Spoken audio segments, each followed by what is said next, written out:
Que hablar de fantasmas en un lugar que está lleno de espíritas es como muy temerario.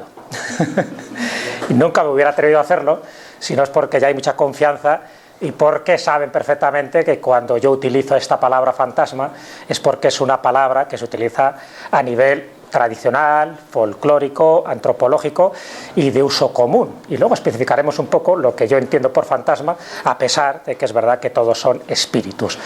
Pero yo creo que los que estamos aquí, porque si no, no estaríamos de esta manera, ¿no?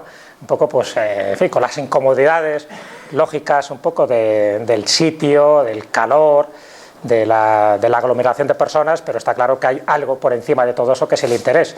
Y tenéis mucho interés en saber lo que yo puedo contar o cuál es mi percepción sobre este fenómeno que todos, absolutamente todos, nos interesan. Unos para negarlo, otros para creerlo, otros sencillamente para contar sus respectivas experiencias. Y visto así, me parece interesante que sepáis lo que se dice a nivel de estadísticas y de encuestas. Esta es una de ellas, del 2002, del Centro de Investigaciones Sociológicas, y en su momento ya el 20% de españoles creen en la existencia de espíritus, en general. Eso es interesante porque una cosa es lo que dicen también en las encuestas, esto es lo que creen, pero por lo menos hay un 20% de españoles, que eso ya son muchos millones de españoles, que sí creen en la existencia de algún tipo de espíritus. Como veis, en Estados Unidos, ya no digo en Sudamérica, la creencia es mucho mayor. En Estados Unidos nos iríamos a un 45% de americanos que creen en esa palabra genérica que vamos a llamar fantasmas. Ya digo que yo no lo voy a analizar este fenómeno desde un punto de vista espírita, porque yo no soy espírita, pero sí lo voy a analizar desde un punto de vista histórico, de las creencias populares, antropológico, porque es el campo en el que yo me he movido, en el que he escrito y en el que tengo algún que otro dato o información que os iré aportando esta tarde. Pero claro, como me quiero curar en salud, aporto aquí una explicación que dio Divaldo Pereira, uno de los grandes espíritas vivos que existen. Y él daba esa visión espírita de los fantasmas en la que yo también estoy de acuerdo. Pero para que veáis un poco que ya vamos definiendo el fenómeno. Para él los fantasmas son un viejo concepto que demuestra la ignorancia de las personas en relación a las comunicaciones espirituales. Es decir, es verdad que dentro del mundo espírita la palabra fantasma no es correcta, ¿vale? Pero sí la estamos utilizando desde un punto de vista antropológico y folclórico. El diccionario Aurelio, entre otras definiciones, aclara que fantasma es una supuesta reaparición de un difunto o de un alma en pena, en general bajo la forma indefinida y evanescente, sea en su antiguo aspecto, sea usando atributos propios como sudario, cadenas, etc. Un alma del otro mundo, aparición, espanto, espectro, sombra, visión. Como veis, hay cantidad de palabras para designar a un tipo de aparición espiritual. Por lo tanto, dice Divaldo Pereira, no existen fantasmas. Las apariciones espirituales son el retorno de los seres que desencarnaron y desean comunicarse con aquello que quedamos en la retaguardia. En consecuencia, son las almas o espíritus que vivieron en la tierra. Esto es muy importante tenerlo en cuenta, sobre todo por el lugar donde estoy, porque muchos, pues por supuesto, conocéis esta, más que una teoría, conocéis esta convicción que tienen los espíritas desde que Allan Kardec hizo su codificación de la doctrina espírita. Entonces, bueno, una vez sabido esto, entonces no os preocupéis, yo no voy a utilizar la palabra espíritu y la palabra fantasma a sabiendas de que en cada cosa, cada aparición fantasmal tiene una serie de connotaciones, no todos son iguales. Cuando hablamos de fantasmas, no todo es igual, no es lo mismo, ¿no? Como decía una ministra reciente, dice, no todos somos lo mismo. Pues se podría decir lo mismo con los fantasmas. No todos son iguales. ¿Por qué? Porque sus manifestaciones, en sus mensajes o en su parlamento, hay algunos que son mudos, algunos fantasmas, nos están indicando qué es lo que realmente quieren. Por lo general, cuando hablamos de fantasmas, por lo general, estamos hablando de personas desencarnadas, personas que estuvieron vivas, que murieron y que vuelven otra vez a aparecer en esta dimensión, en este espacio-tiempo, porque tienen algo que hacer, porque tienen que dar un mensaje, porque quieren que les ofrezcan misas, porque tienen que revelar un determinado secreto o porque están purgando por algo que no llegaron a hacer en vida y quiere que alguien, algún familiar, lo complete una vez que él ya está en otro lado y no lo puede hacer físicamente. Entonces ese es un poco como el leitmotiv, el denominador común. Claro, os podéis imaginar que estoy partiendo de la base de que los espíritus existen. Si hay algún descreído que no cree en los fantasmas, en los espíritus, esta charla le va a parecer muy rara. Pero claro, si vamos negando la mayor, no avanzamos. Por lo tanto, partimos de la base de que todos los que estamos aquí sí creemos que hay espíritus, sí creemos que hay vida más allá de la muerte y que de vez en cuando esos espíritus se manifiestan ante los humanos para hacer o no hacer determinadas actitudes. Entonces, dentro de esas apariciones, yo hace tiempo, con un amigo mío, Carlos Canales, desarrollamos una teoría, que ya lo estoy poniendo por escrito, que se llama la teoría de la intrusión. En esa teoría de la intrusión, pues nos ha dado por meternos de hoz y de coz en el mundo de las apariciones.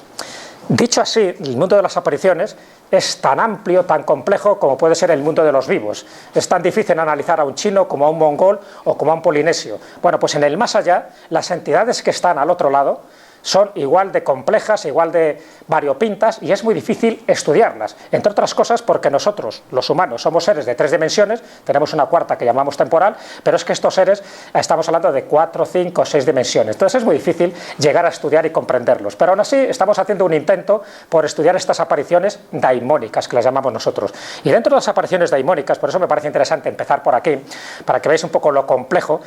Dentro de estas apariciones hay una específica que son las apariciones fantasmales. Estas son, resumidas, las apariciones que nosotros estamos estudiando y estamos aportando documentación para intentar mostrar, más que demostrar, porque demostrar es muy difícil, pero sí mostrar que existen distintas apariciones a lo largo de la historia de la humanidad. Apariciones fantasmales, apariciones féricas o élficas, apariciones marianas, apariciones místicas, apariciones de seres oscuros, apariciones ufológicas y los trickster, otras.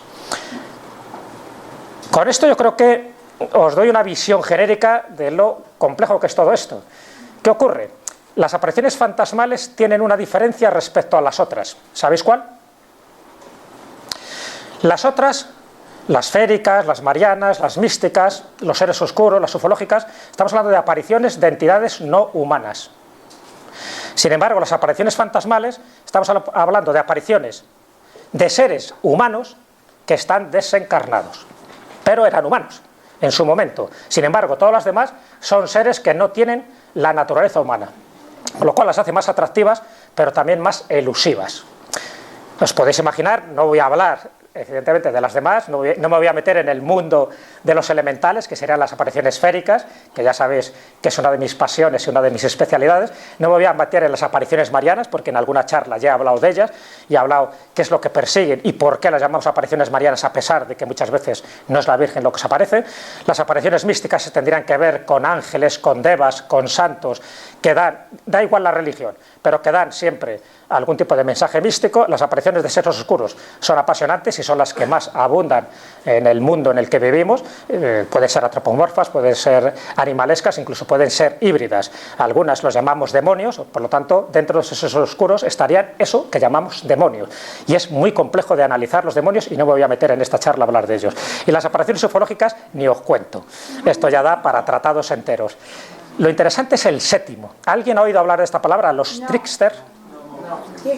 ¿Quién sí ha hablado de esto? ¿Quién sí conoce esta palabra? Que levante la mano. Sí. No, los hipsters no. Esos son los de las barbas. No, los trickster. Es curioso porque los trickster es un tipo... ¿Unos ente diminutos? No, eso va más por los gremlins.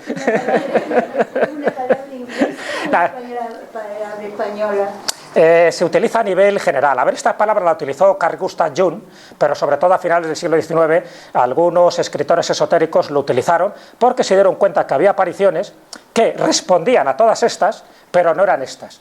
Es decir, que respondían como si eran apariciones fantasmales, o féricas, o marianas, o místicas, o seres oscuros, ufológicas, pero no eran nada de eso. Los tricksters son los embaucadores, son los que tienen una apariencia de lo que ellos quieren aparentar para engañarte. Es decir, tú ves un fantasma y dices, ya está, es una aparición tal.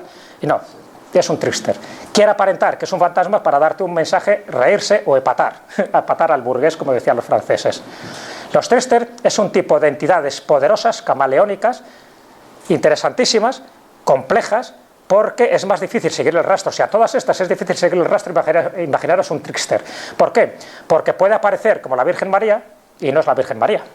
pero sin embargo se lo creen. ¿Es malo o es bueno? Por decirlo así, es teatral. O sea, este tipo de entidades no buscan hacerte la puñeta ni buscan ayudarte, sencillamente buscan divertirse, por utilizar esa palabra, dentro de lo que nosotros entendemos, porque a saber lo que ellos entienden por divertirse. Pero lo que buscan es, saben que los humanos somos seres inferiores a nivel energético y a nivel dimensional, y entonces es como una diversión que tienen. Dice, vamos a ver, esta gente cree en los duendes. Pues voy a parecerme como un duende. Los duendes existen, pero también están los tricksters que se aparecen como un duende. Entonces, el que lo ve dice, ¿esto es un duende o es otra cosa?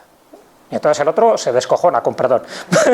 ¿Por qué? Porque de alguna forma está jugando con nuestra realidad, está jugando con nuestra visión, está jugando con nuestro espacio-tiempo. Y es muy complicado de seguir, o sea, no son como mariposas que tú las puedes clasificar y poner ahí con un alfiler. Entonces los tricksters, ya digo, acordaros un poco de la palabra, que es un poco la genuina, porque es difícil utilizar una palabra de un ser que a la vez son todos los seres, pero que no es ninguno de ellos. Entonces es complicado.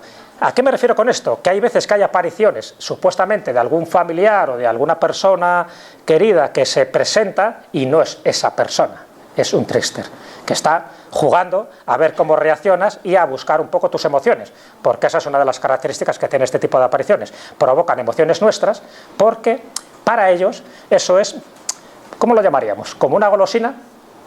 Ahí lo dejo. ¿Cómo uno se da cuenta que es trickster? Hombre, es que me estás haciendo la pregunta del millón. Ya digo que los tricksters es otra cosa, ni siquiera la gente analiza esto. Nosotros, como somos así de aventurados, hemos pensado que hay una séptima categoría donde englobaría las otras categorías. Por eso, si ya es difícil estudiar las apariciones marianas o las féricas o las místicas, imaginaros que haya alguien que intenta aparentar que es todo eso. Entonces es más difícil seguir la pista. Pero bueno, lo menciono aquí porque ya digo que la charla no va de entidades daimónicas, sencillamente es un poco el esquema del libro este que estamos escribiendo sobre la teoría de la intrusión. Se llama así teoría de la intrusión porque explicamos cómo intrusionan este tipo de seres que están en otro nivel vibratorio en nuestro espacio-tiempo, y nos hemos dado cuenta de que se podían enfocar en estos 7 grupos. 6 más o menos controlables, es decir, en función de los mensajes ahí sabemos sus intencionalidades, y un 7º que hace como una especie de gran obra teatral en este mundo llamado Tierra. Entonces juegan, aparecen, desaparecen y nos engañan porque saben cómo engañar con nuestros sentidos y sobre todo porque saben interactuar con nuestra mente. Eso es lo interesante, pero no solo ellos, sino todos los demás. Es decir, nuestra mente juega un factor de interruptor para que nosotros podamos percibirlo. Por eso hay 2 personas o 3 que están viendo la misma manifestación y tienen 3 interpretaciones distintas, porque también está en función de nuestras creencias, de nuestra evolución espiritual, de nuestro estado anímico, en fin, de tantas y tantas cosas. Muy bien. Pues dicho esto, que ya, pues sí, ya daría para una conferencia, no os preocupéis si no hay mucha información, no pasa nada. Todo esto se está grabando y luego lo podéis volver a ver en cualquiera de estos vídeos. Pero bueno, puestos a hablar de entidades fantasmales, solo me voy a quedar en el primer grupo, como se vais a imaginar, no voy a hablar de las demás. Luego, si en el coloquio queréis saber algo más y sé responder, preguntarme lo que queráis, no hay problema. Pero ha habido gente que ha hecho clasificaciones de entidades fantasmales. Ya digo que cuando hablo de entidades fantasmales, en principio me estoy refiriendo a espíritus desencarnados, espíritus que fueron humanos en tiempos pasados. Y uno de ellos, una de las clasificaciones más interesantes, o por lo menos la que más se ha promulgado, es la que hizo un matemático. Fijaros, un matemático descreído como era Josh Tyrrell. Josh Tyrrell hace una clasificación porque, claro, se da cuenta de que él recibe muchas comunicaciones, tanto escritas como verbales, de gente que dice que ve a este tipo de seres. Entonces él, como descreído, lo que hace es clasificarlas, porque ve que hay diferencias de apariciones, y las clasifica de esta manera. En este libro, una aparición de 1943, o sea que fijaros que es un clásico, y ya desde entonces su clasificación se viene repitiendo de forma continua. La clasificación es esto según su conducta, ¿no? Siempre según Tyrrell. Dice que estarían los que vagan por un lugar determinado, serían un poco como los espectros, es decir, no sé si habéis leído El fantasma de Canterville, que es un espectro que está haciendo las suyas y al final es como de la familia, ¿no? Ya saben cuándo se aparece, en fin, ya le ponen comida, porque ya es como alguien más. Es una especie de espectro, aparece siempre a horas determinadas, no interactúa, sencillamente se le ve, aparece, entra y sale. Bueno, vaga por un lugar determinado, es como que están vinculados a ese sitio todavía, normalmente relacionado con una muerte violenta, un asesinato, un suicidio, etc. Luego estarían las apariciones post-mortem, es decir, esas personas que justo en el momento de fallecer se aparecen a sus familiares, normalmente para despedirse. ¿vale? Luego, las apariciones en casos críticos, por ejemplo, experiencias cercanas a la muerte, enfermedades críticas, donde ellos tienen esa capacidad de desdoblamiento para aparecerse a familiares, amigos, pero para ayudarles espiritualmente. Es decir, tienen esa opción de aparecerse, no para despedirse, sino tanto para ayudarles, porque a la persona que se está apareciendo lo está necesitando. Entonces ellos, con su cuerpo astral, su cuerpo espiritual, se aparecen para consolarles a ellos, a los vivos, porque están también pasando una situación crítica. Es como si entrara en una especie de sintonía en ondas, ¿no? Y la última es apariciones inducidas experimentalmente. En este caso se refería Tyrrell a cuando tú invocas o convocas a un vivo para que se manifieste. O sea, no está muerto, es un vivo. Que sería un poco el caso de los dobles, de los Oppenheimer, es decir, gente que está vivo, un poco lo que le pasó a Lord Byron, por citar a un escritor. Hoy voy a citar a unos cuantos escritores porque sabéis que también yo soy escritor y me encanta la literatura que tiene que ver con gente famosa que a su vez ha tenido contacto con el más allá, con lo sobrenatural, y lo ha contado. No es porque esta gente sea más creíble, sencillamente porque son más mediáticos. Entonces, si un escritor de fama cuenta una experiencia fantasmal, parece que estamos más tentados a creerle. Bueno, pues hay apariciones inducidas experimentalmente que ha ocurrido a gente anónima y le ha ocurrido a personas muy conocidas, pero casi siempre el que se aparece es un ser vivo, no es un ser muerto.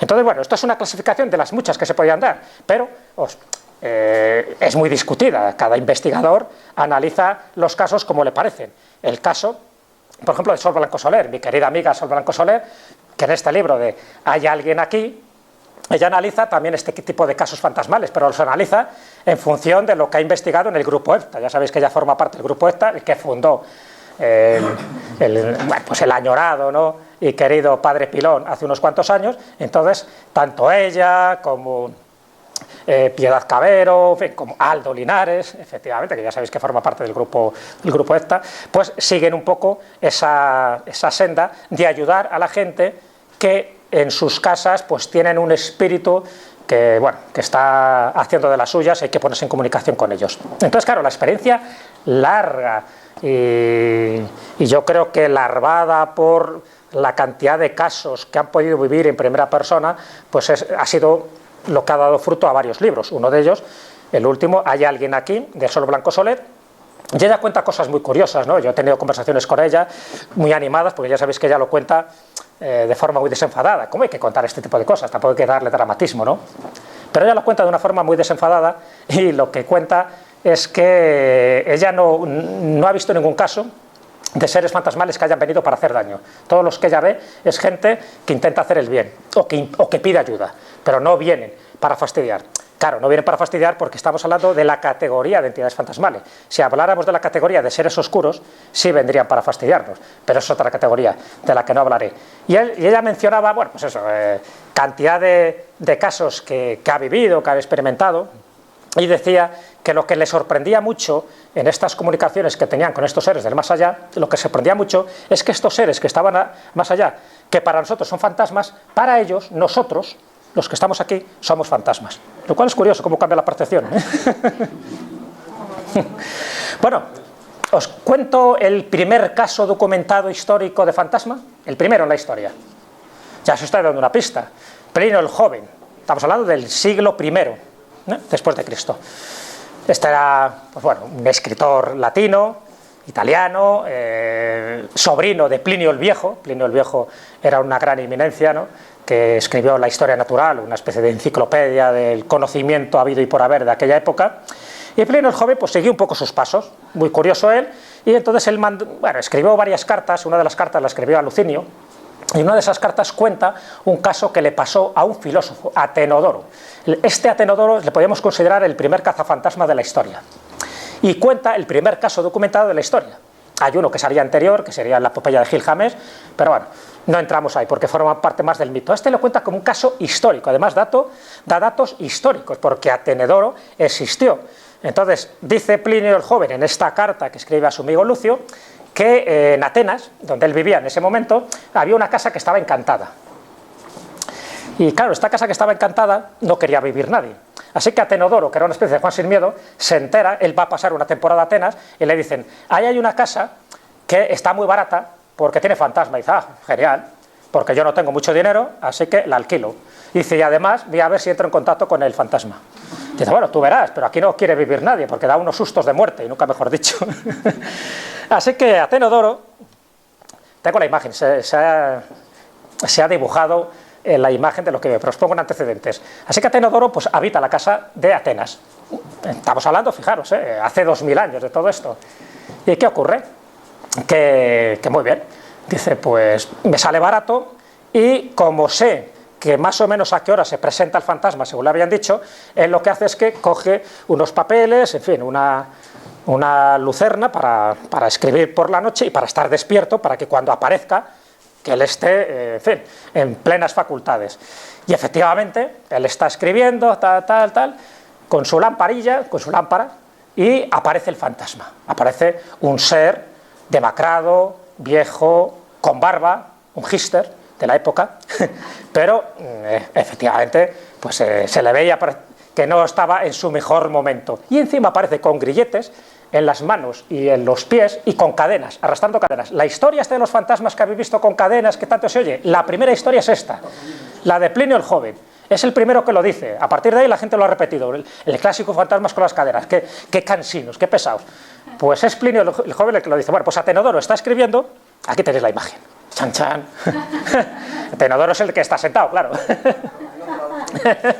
Está escribiendo y aparece el fantasma. ¿Veis? Ahí ensotanado, ahí, con una especie de sábana blanca. Otro tópico, para que veáis dónde están los tópicos. Es que surgen aquí. Este es el primer caso histórico. Con sus cadenas, sus grilletes y arrastrando cadenas. Claro, lo primero que oye es el ruido de las cadenas arrastrándose, y al final ve al fantasma. Y Atenodoro sigue escribiendo. Y aquí se da un hecho curioso y hasta absurdo, ¿no? Porque el fantasma, imaginaros, está pasando por el pasillo y él está en su mesa escribiendo. Entonces el fantasma le mira, se miran, y el fantasma le hace así con la mano, como diciendo, acércate. Y Atenodoro, ¿qué crees que hace? Le hace así, che, espera, y sigue escribiendo. O sea, qué chulería, ¿no? Y el fantasma como diciendo, bueno, esto no me va a pasar nunca. Para de escribir, y cuando ya escribe, el fantasma le sigue diciendo, no le dice nada, es un fantasma mudo, pero le señala que venga. Entonces Atenodoro ya como diciendo, bueno, deja la pluma, deja el escrito y le sigue. Y le sigue por distintas estancias de la casa. Imaginaros, ¿no? Atenodoro por ahí, así todo curioso, como dice, bueno, qué experiencia esta. Y el fantasma arrastrando la cadera. Pasa una habitación, pasan otra, y van a un patio que tenía la casa, esta casa de Atenas. Y en ese patio, el fantasma, que nunca dice nada, porque hay dos tipos de fantasmas, los parlanchines y los mudos, esta era de los mudos, no dice nada, y cuando llegan a un lugar determinado del patio, el fantasma les señala un lugar preciso y ¡plof!, desapareció. Claro, era un fantasma, es la ventaja que tiene. ¿Hacía ruido? ¿Eh? La cadena se... Claro que hacía ruido, lo primero que oye es el ruido. O sea, es un fantasma auditivo en el sentido de que la cadena sí que hacía ruido. Pero cuando llega al lugar preciso del patio que le está señalando, este fantasma con cadena y todo, desaparece. Y Atenodoro dice, lo que he vivido. Esto voy ahora y lo casco. Y lo contó, efectivamente. Y lo contó al día siguiente a uno de los magistrados atenienses, y ¿sabéis qué hicieron? Como todo indicaba que el fantasma estaba señalando un lugar preciso, había que excavar ahí. Así que llevan su pico y su pala y excavan en ese sitio concreto del patio. ¿Qué es lo que encontraron? Huesos de un humano con sus grilletes y sus cadenas. Sencillamente podemos hacer la interpretación de que este hombre era un alma en pena que estaba deseando que se encontrara su cadáver porque había sido asesinado, y hasta que no descansara a gusto, en paz, pues seguía el hombre con sus cadenas, a saber cuánto tiempo llevaba así. Y termina diciendo Plinio el Joven en esa carta, desde aquel momento, una vez que desentierran los huesos y los entierran en el lugar santo, pues ya no volvió a aparecer el fantasma. Es como que su misión quedó cumplida y se cerró el ciclo. Este es el primer caso de la historia. Curioso, ¿no? Vale. Nos vamos un poco más adelante. Nos vamos a Honduras. ¿Alguien está a Honduras? Sí. Sí. Sudamérica. Claro, bueno, más bien Centroamérica. Nos vamos a meter en Honduras. Bueno, en Comayagua, que esta era la antigua capital de Honduras antes de Tegucigalpa, aquí hay un caso muy curioso de 1603. Esto me lo contó Pablo Villarrubia. ¿Conocéis a Pablo Villarrubia? El gran Pablo Villarrubia, que es brasileño y español y que también trabaja en Cuarto Milenio en el programa de Iker y bueno, pues hace muchos reportajes. Bueno, pues sí, estuvo aquí, ¿no? Hace poco, Pablo Yarrubia. Bueno, pues él me comentó, él se enteró de que yo estaba escribiendo este libro y dice, te voy a pasar un caso muy raro, muy desconocido, pero muy interesante. Y él lo había encontrado en la biblioteca, y una de las bibliotecas en las que he investigado cuando va a estos países. Y entonces me cuenta este caso de Comayagua, de un convento franciscano, que es esto, donde básicamente lo que dicen era que en este convento había un cementerio, estamos hablando del siglo XVII, ahora ya ha cambiado bastante, ¿no? Pero bueno, la fisonomía del convento sigue siendo esta. Había un cementerio y en este cementerio había una cruz de piedra. Y que todos los viernes, perdón, todos los viernes a las 11 de la mañana aparecía una nube, una luz misteriosa, que se colocaba en una cruz de piedra que había en el cementerio. Una cosa muy rara, porque no era un fenómeno atmosférico, como os podéis imaginar, ni climatológico. Llama la atención a todo el mundo y entonces, bueno, pues tienen que preguntar quién es el que se atreve a entrar en contacto con esta nube. Porque, en el fondo, la nube lo que estaba indicando es que quería como parlamentar, quería dar un mensaje. Y Fray Esteban, que era un fraile franciscano, se atreve. Era una especie como de héroe popular. Quizá hay un señor que quiere hablar con la nube. Y efectivamente, Fray Esteban entra en la nube y mantiene una conversación. Nadie escucha la conversación. Nadie les ve. Porque la nube no es transparente, es como opaca. Y se mantiene 12 horas hablando. Desde las 12 de la mañana hasta las 12 de la noche. Cuando sale, ven que la figura, la nube, hay como una figura antropomorfa dentro, pero se va disolviendo. Y cuando sale le preguntan a Fray Esteban, ¿qué ha pasado? Y él dice, no puedo revelarlo. Solo sé que hemos mantenido una conversación larga, como muy filosófica, y esa persona, esa entidad, que se manifestaba como algo lumínico, no va a volver a aparecer por aquí. Algo pasó, no se sabe qué, pero está claro que esa luz, esa especie de ovni, lo que estaba intentando era dar un mensaje que cuando se lo dio a este fraile franciscano, pues ya también cumplió su misión. Lo curioso es que está escrito, hay un acta documental de 1603 donde se cuenta con pelos y señales todo esto. Y desde entonces esa cruz se convirtió como en un lugar de peregrinación, un lugar sagrado. Curioso, los de Honduras conocen la historia, sobre todo los de esta zona. Para que veáis un poco que los casos no hay que remitirnos a tiempos atrás o que son leyendas, no, son casos que hay datos, hay documentos, hay testigos, y esto para mí es lo que me gusta, porque el problema de cuando hablas de leyendas es que a veces se queda todo indeterminado, ¿no? Dicen, cuentan, no, estamos hablando de datos que ahí están y que en su momento no se pudo dar una explicación y que queda constancia como, en este caso no como un milagro, pero sí como un prodigio. Bueno, ¿qué ocurre cuando pasan con los amigos fallecidos? Sabéis que hay veces que hacen un pacto de amigos que dicen, bueno, el primero que muera, que venga y que me lo cuente. Que son pactos que hay que tenerlos bien puestos, ¿no? Pero hay gente que lo ha hecho. Y este hombre, Marsilio Ficino, lo hizo con un amigo suyo.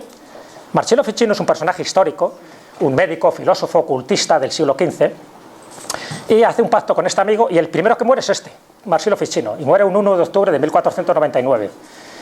Y se le presenta a su amigo, unos días después de fallecido, se le presenta montado, para que veáis, montado en un caballo blanco y con una túnica blanca, que ya son ganas de decir un caballo blanco. Le pegó un susto al amigo de mucho cuidado.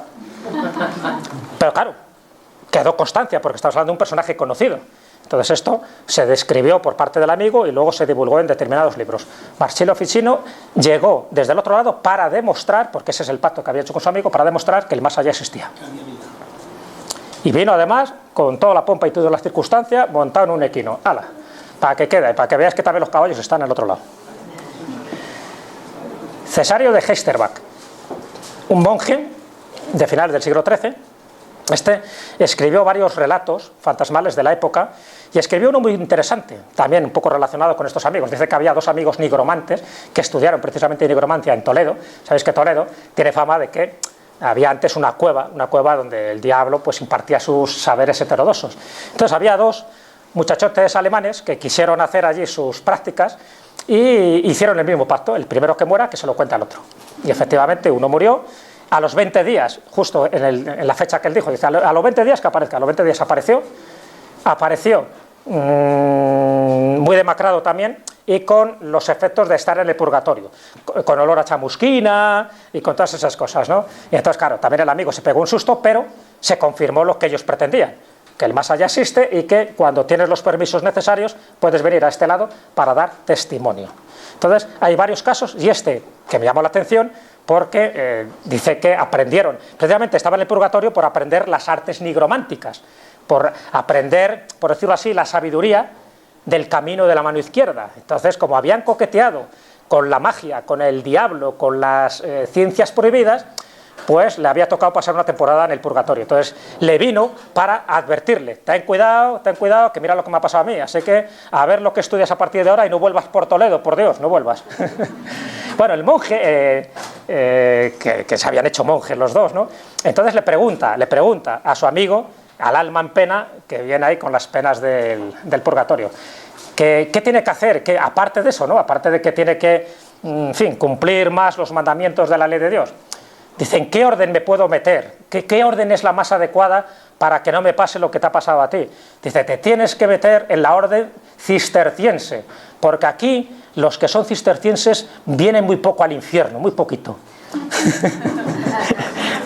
Claro, Cesario de Hesterbach era cisterciense, con lo cual parece que era una información bastante interesada. Pero bueno, es curioso que señalara que había muy pocos cistercienses tanto en el infierno como en el purgatorio. Era como decir, esta orden es una especie de talismán, ya estás cubierto en salud. Interesante, ¿ves? Que hay datos, este es uno de los libros curiosísimos medievales, pero que hay una cantidad de información sobre este tipo de apariciones que no deja ningún lugar a dudas a ellos, a los monjes y a todos los que lo leyeron. Pero fijaros, bueno, esto es uno de los, como de representación de una de estas apariciones de los amigos que se aparecen del más allá. Pero fijaros, dato actual. Ya sabéis que os he dicho que iba a hablar de escritores y que quería también contaros datos que no sean demasiado antiguos. Rubén Darío, le conocéis, gran poeta nicaragüense, fue embajador, además, diplomático. Bueno, pues Rubén Darío hizo también una especie de, bueno, no hizo, fue un amigo el que le propuso que si moría, que le iba a dar una señal de que estaba en el más allá. Rubén Darío, y él cuando estaba en su casa de Guatemala, porque bueno, él vivió en distintos lugares, pero estaba en su casa de Guatemala, esto el amigo se lo había dicho hace unos años y bueno, ya ni se acordaba de aquel asunto, ¿no? Y él cuenta en uno de sus libros que estaba en su casa de Guatemala con su esposa por la noche y de buenas a primeras escucha primero unos golpes en la mesa del salón de su casa que le alertan, como 3 golpes, ¿no? Como si estuviera ahí San Pascual Bailón, le llama mucho la atención. Luego oye unos ruidos como de arrastrar algo, y luego 3 aldabonazos, pero 3 aldabonazos potentes en la puerta de entrada de su casa. Efectivamente no había nadie allí. Él se levantó sobresaltado y lo que hizo fue apuntar el día y la hora exacta en el que había ocurrido este hecho sobrenatural y acústico. Incluso habló con el sereno que estaba por allí y el sereno le dijo: sí, he oído 3 ruidos, 3 golpes, 3 portazos, por decirlo así, pero no he visto a nadie. Entonces lo anotó, se quedó extrañado porque diciendo, pues, Rubén Darío dijo: es muy raro esto, imaginaros, un poeta, este hombre no estaba relacionado con el mundo sobrenatural y espírita. Y cuál es su sorpresa, que unos días después, leyendo un periódico, se entera que ese amigo suyo, llamado Jorge, había muerto el mismo día y a la misma hora en el que él recibió esa advertencia acústica, esos 3 golpes. Y se quedó sorprendido, como diciendo, dice, y entonces es cuando me acordé de aquello que me dijo hace años, pero que yo ya lo había olvidado. Pero el amigo no lo había olvidado y volvió para recordárselo de esta manera. Es curioso porque vuelven, no suelen dar mensajes, no son habladores, pero sí dejan constancia de que estaban ahí, ¿no? Rubén Darío. Y claro, como habla del purgatorio, como curiosidad, pues si alguien va a Roma, yo estuve hace poco, hay un museo del purgatorio, es el único museo que existe de estas características. Entonces, claro, llama la atención que haya un museo donde quedan pruebas, restos y muestras de gente que está en el purgatorio, que regresa. Y lo que estamos diciendo del amigo, en lugar de que se manifieste, que haya una visión exclusivamente para el amigo, no, dejan una señal en un pupitre, en un libro, en una sábana. Entonces, este Museo del Purgatorio, que es curiosísimo, ¿no? Además lo llaman el Nuevo Domo, la iglesia, porque es la única iglesia neogótica que hay en toda Roma. Cuando yo fui no había nadie, totalmente vacío aquello, para que a nadie le interesaba este museo bastante bizarro, ¿no? Y bastante gore. pero es que me encontraba con todo este tipo de cosas. Todo esto supuestamente, son las manos chamuscadas que dejan las almas que venían del otro lado para dejar constancia de que no solo existía el más allá, sino que había un purgatorio y que había que ser conscientes con lo que uno hace, porque te puede pasar eso. Entonces, bueno, el padre Jouet, que es el que hizo este museo a finales del siglo XIX, pues fue recogiendo distintos elementos por todo el mundo y al final consiguió 20 cosas de estas, que no sé cómo definirlas, de 10 casos distintos, además documentados todos ellos. Yo escribí hace tiempo un artículo donde hablaba de cada uno de ellos, pero que me llamaba la atención, porque veis, ahí en la Biblia, eso que están ahí, que son como círculos, son los dedos chamuscados, la mano completa, en fin, algunas parecen como demasiado infantiles, pero ahí lo tienen como testimonio, supuestamente, de personas que han venido del otro lado y han dejado su prueba física. No entro en la veracidad o no de estos casos, pero bueno, lo cuento como algo anecdótico porque es el único museo en el mundo que existe de las almas del purgatorio. Entonces, como muchas de estas apariciones dicen venir del purgatorio, dicen que hay que celebrar misas para ellos y tal, pues hombre, me llama mucho la atención. Ya sabéis, por ejemplo, que en Galicia, a día de hoy en Galicia, se siguen viendo los petos de ánimas. Los petos de ánimas son como pequeños altares que tú tienes que dar una limosna, una dádiva, para que ayudar a un alma del purgatorio para que salga cuanto antes del purgatorio, y a su vez el alma, una vez que sale, te va a ayudar a ti y a tu familia, pues por la ayuda que le has prestado. Son los petos de ánima, o sea que no es algo del pasado, es algo que sigue existiendo y que forma parte de nuestras costumbres y nuestras tradiciones populares. Bueno, pues interesante lo del museo como curiosidad por si alguien va a Roma. Nació en el Hawthorne. ¿Alguien le conoce? No. ¿Me puede decir una obra literaria de este hombre? ¿Alguien ha visto La letra escarlata? Pues es de él.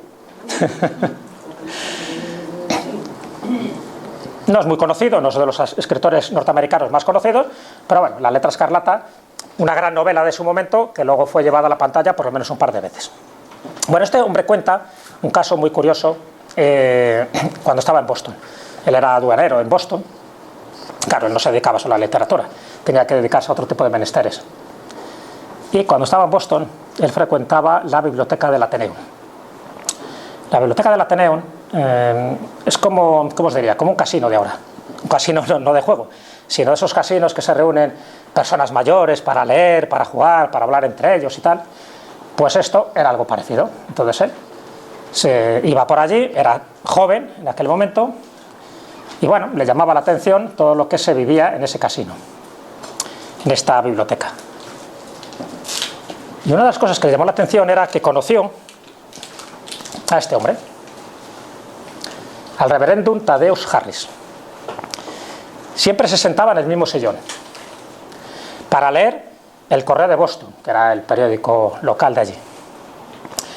Y un buen día de abril de 1842, este hombre muere. Pero Nathaniel Hawthorne, a pesar de que había muerto, le seguía viendo todos los días a la misma hora en el mismo sillón leyendo el mismo periódico. Y lo que le extrañaba es que ningún otro socio le viera. Pero claro, este hombre, Nathaniel Hawthorne, se queda un poco extrañado como diciendo, ¿qué hago? ¿Le toco? ¿No le toco? Hablo con él, y entonces él dice irónicamente, ¿no?, en una carta que escribe a un amigo, dice, es que como no nos habían presentado, pues claro, me daba no sé qué hablar con él. Pero el hecho es que durante varios días, es como una especie de impregnación, ¿no? Durante varios días siguió viendo al reverendo Harris sentado en su mismo sillón, el de siempre, que nadie se sentaba, un poco por respeto, ¿no?, a él. Hasta que un buen día pues desapareció, ya no se supo más de él. Es como que ya dijo, bueno, pues me voy ya de aquí, ¿no? Entonces, bueno, que lo cuente Nathaniel Hawthorne, que ya digo, tampoco tenía ninguna vinculación con lo paranormal, que no tenía por qué contar esto para que le creyeran o lo creyeran. Lo cuenta como una anécdota que le pasó en sus años de joven, cuando él estaba en Boston, en concreto en 1842. Y de hecho la biblioteca Atheneum en Boston, esto lo tienen como un tesoro, esta anécdota. Y de hecho tienen todavía el sofá allí, diciendo, aquí se sentaba el reverendo Harris y aquí le vio Nathaniel Hawthorne durante unos cuantos días. Bueno, curioso, también llamativo, y para que veáis cómo un espíritu lo puede ver una persona, pero no tiene por qué ver el resto de las personas. Robert Grace, este sí, ¿no?, es más conocido. ¿Alguna obra suya? Yo Claudia. Bien. ¿Alguna más? La Rosa Blanca. Muy bien, muy bien, muy bien. Bueno, pues ¿sabéis que vio un fantasma?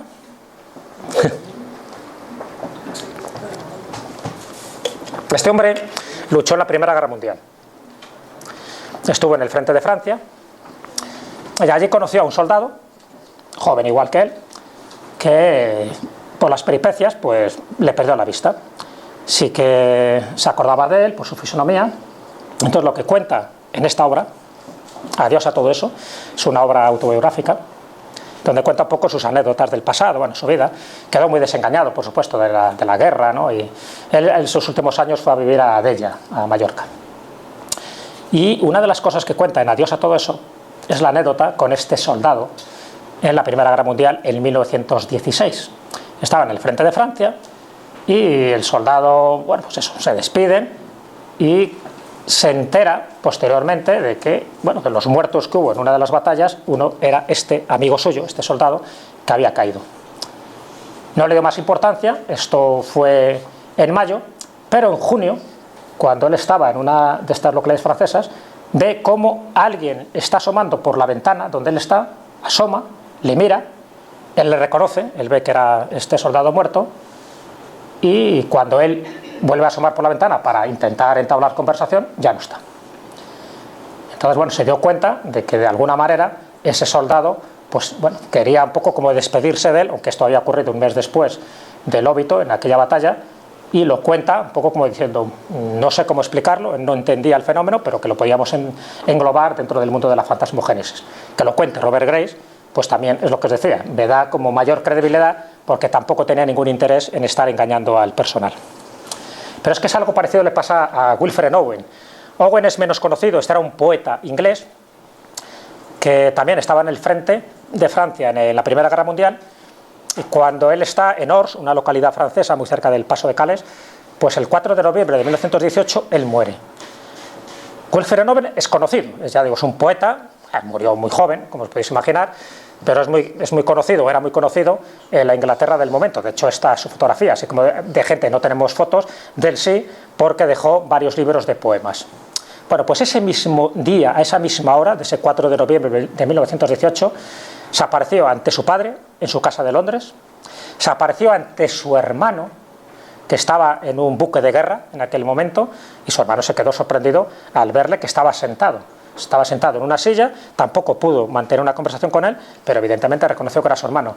Luego, al verle, tanto su padre como su hermano, ellos no sabían que en ese momento había muerto, pero tanto uno como otro se dieron cuenta, tuvieron la percepción, la absoluta seguridad de que su hijo o su hermano habían muerto. Y efectivamente, una semana después, cuando llegaron las noticias, se confirmó que el mismo día y a la misma hora que lo vieron, en dos sitios distintos, fijaros, esta es una aparición que aparece en Londres y luego en el buque de guerra, su hijo por un lado y su hermano por otro, que era Wilfred Owen, había muerto ese 4 de noviembre de 1918. Es como, para que veáis un poco en el más allá, cómo las dimensiones físicas no existen. Ahí puedes aparecerte al que quieras, simultáneamente y de la manera que quieras, ¿no? Es que hay algo ahí que te da esa libertad, pero también hay una serie de limitaciones, como bien saben los espíritas.